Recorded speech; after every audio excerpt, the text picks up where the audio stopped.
तो हेलो दोस्तों, आप सभी का स्वागत है आज के इस नए वीडियो में नए टॉपिक के साथ। आशा करता हूं आप सभी बहुत ही मस्त होंगे और अपने अपने पढ़ाई में तेजी के साथ व्यस्त होंगे। तो चलिए इस प्रकार से आज की इस प्यारे से टॉपिक में आज हम लोग 11th बायोलॉजी के अंतर्गत जीव जगत अर्थात लिविंग वर्ल्ड के अंतर्गत एक बहुत ही महत्वपूर्ण क्वेश्चन क्या पढ़ने वाले हैं। वर्गीकरण प्रणाली को अर्थात बार बार क्यों बदला जाता है इसके बारे में आपको संपूर्ण जानकारी देने वाले हैं। जो वर्गीकरण प्रणाली है उसको बदलने के कारण क्या होते हैं इसको हम लोग आज की इस वीडियो में कारण सहित जानने वाले हैं। तो आप इस वीडियो में अंत तक से बने रहिएगा क्योंकि ये जो टॉपिक है आपके एग्जाम में पूरे 3 नंबर में जरूर से पूछ लिया जाता है। तो चलिए बिना किसी समय गंवाए इसको समझने का प्रयास करते हैं।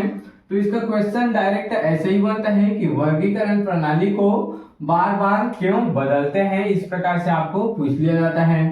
तो इसके बदलने के मुख्य कारण क्या होता है, किसी भी जीव का उसके समूहों का अच्छे से अध्ययन तथा जीवों के विकास के बारे में पता चलना, ये क्या है इसका मुख्य कारण होता है। चलिए अब बार बार क्यों बदला जाता है इसको देख लेते हैं। तो जीव विज्ञान को और अधिक सरल बनाने के लिए देख सकते हैं, जीव विज्ञान को और अधिक सरल बनाने के लिए नई खोजों से प्राप्त जानकारियों को एकत्रित करने के लिए तथा जैव विविधता के संरक्षण के लिए हमें वर्गीकरण प्रणाली को बार बार बदलते रहना पड़ता है या फिर बदलने की आवश्यकता पड़ती है। अब क्या बोला गया इन 2 लाइन में ध्यान देंगे। जीव विज्ञान को और अधिक सरल बनाने के लिए देख सकते हैं, जो जीव विज्ञान है, जीवों का जो समूह है, विज्ञान है, उसको और अधिक सरल बनाने के लिए तथा नई खोजों से प्राप्त जानकारियों को एकत्रित करने के लिए हम जैसे ही नए नए खोज करते हैं तो उसको किस वर्ग में डालें, किस समूह में डालें, उसके लिए अर्थात उसको एकत्रित करने के लिए और जैव विविधता अर्थात जीवों में पाए जाने वाली विविधता को संरक्षण करने के लिए अर्थात उसको स्टोर करके रखने के लिए, समझने के लिए हमें वर्गीकरण प्रणाली को बार बार बदलते रहने की आवश्यकता होती है। तो इस प्रकार से हम लोग आखिर समझ चुके हैं कि आखिर ये जो वर्गीकरण है उसके प्रणाली को बार बार क्यों बदला जाता है।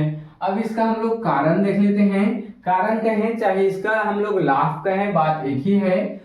तो पहला कारण इसका क्या है, नए नए जीवों की खोज। देख सकते हैं इससे क्या होता है, नए नए जीवों की खोज होती है अर्थात हमें कई प्रकार के अलग अलग प्रकार के जो हम लोग कभी नहीं देखे रहते हैं, ऐसे नए नए विचित्र प्रकार के हमें जीव और अच्छे अच्छे प्रकार के जीव हमें क्या मिलते हैं, खोज से मिल जाते हैं। तो इस कारण। तो दूसरा देख लेते हैं। दूसरा है इसका कारण वर्गीकरण प्रणाली को बार बार बदलने का दूसरा कारण क्या है, नई जातियों की खोज। देख सकते हैं अब इसमें नई जाति अलग अलग प्रकार के नए नए जातियों की भी खोज होती है। तीसरा कारण देख लेते हैं सुविधाजनक बनाने के लिए। अब हम लोग वर्गीकरण प्रणाली को बार बार क्यों बदलते हैं, ताकि वो कैसा हो जाए, सुविधाजनक बन जाए, हमको पढ़ने में, समझने में, देखने में हमको क्या हो, उसमें आसानी दिखाई देने लगे। चौथा देख सकते हैं निरंतर जैव विकास की प्रक्रिया है। देख सकते हैं जो क्या है वर्गीकरण प्रणाली है वह क्या है, उसको बार बार बदलने की जो प्रक्रिया है उसको और क्या कह सकते हैं, निरंतर जैव विकास की प्रक्रिया भी इसको कह सकते हैं। क्योंकि अगर हम लोग इस वर्गीकरण की प्रणाली को बार बार चेंज करते रहेंगे तो उसमें क्या होगा, निरंतर जैव विकास की क्रिया उसमें होने लगेगा। तो इस प्रकार से चलिए 5वां कारण देख लेते हैं। इसके कारण पादप एवं जीवों की नई जातियों को क्या किया जाता है, व्यवस्थित रखा जाता है। क्या बोला गया, इसके कारण, किसके कारण, वर्गीकरण प्रणाली को बार बार बदलने के कारण क्या होता है, पादप एवं जीवों अर्थात जो प्लांट होते हैं और एनिमल होते हैं उनकी नई जातियों को क्या किया जाता है, व्यवस्थित रखा जा सकता है। तो इस प्रकार से ये भी कारण हो गया।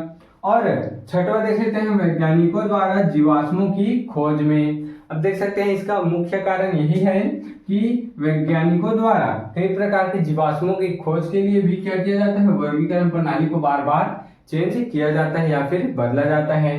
तो इस प्रकार से आज के इस प्यारे से और छोटे से टॉपिक में हम लोग क्या देख चुके हैं, वर्गीकरण प्रणाली को बार बार क्यों बदला जाता है इसको हम लोग समझ चुके हैं। क्यों बदला जाता है, ताकि अधिक सरल बना सके किसको, जीव विज्ञान के अध्ययन को, तथा नई खोज से प्राप्त जो जानकारी है उसको अच्छे से एकत्रित कर सके तथा जैव विविधता के संरक्षण को भी अच्छे से हम लोग संरक्षित कर सके। इसके लिए क्या किया जाता है, बार बार चेंज किया जाता है किसको, वर्गीकरण प्रणाली को।